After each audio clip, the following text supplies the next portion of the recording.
Yo, what's good? All right, so I had a few of you guys asking me what my wheel settings are for Assetto Corsa, so I'm just gonna go ahead and throw this video together for you guys real quick. All right, so I've got the Thrustmaster TX, but the in-game settings should be pretty much the same. You can tweak them, mess with them, make it perfect, but I'm just gonna show you guys my settings. So go ahead, go to settings, Assetto Corsa tab, controls, and then here's your wheel settings for the in-game part. If you have a Thrustmaster TX, I'm gonna show you another setting. It's like pretty much its own control panel. We'll get to that after. So if you have a Thrustmaster TX, make sure you stay till the end of the video. Alright, so gain is at 59. Do not check invert force feedback. Filters at 9. Minimum force is at 8.7. All of the effects, curb effect, road effect, slip effect, ABS effect, I have them all turned off. Slip effect is going to give you this like little vibration when you're drifting. Curb effect, I think it's going to jerk your wheel when you hit like, a curb or whatever. And I had one of my wheels break like that, so I have that turned off. ABS effect, I never run ABS, so I have that off. Enhanced understeer effect, I don't have that on. Soft lock, I have that on.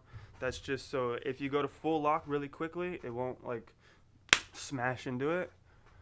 Post processing, all of that's off. Experimental, I have the gyroscopic effect clicked on. The only way you can get it to click on is to unlock the experimental options and then click the gyroscopic effect, and then I unclick it because I don't want to mess with the damper. But you don't have to run that. I don't even really notice that much of a difference. Maybe it spins a little smoother, but I really can't tell, honestly.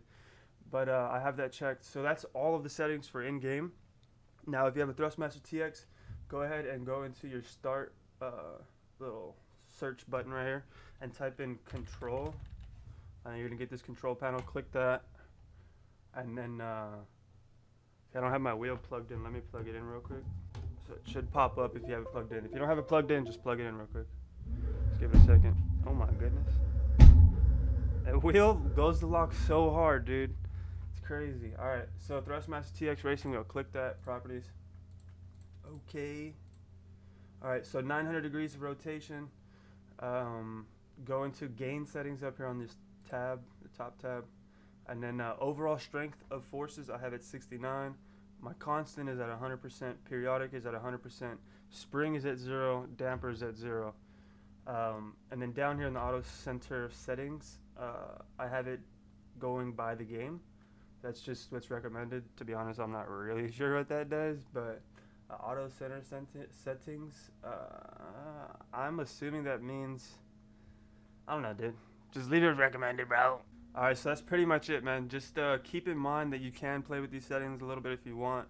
This ain't set in stone, This is just what I set up, and I liked it. It felt good, and I left it. But if you want some more strength, you can always mess with it, but be careful because if you run it too high, you'll run into clipping, and that does not feel good.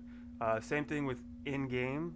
So gain is pretty much your strength of forces in-game.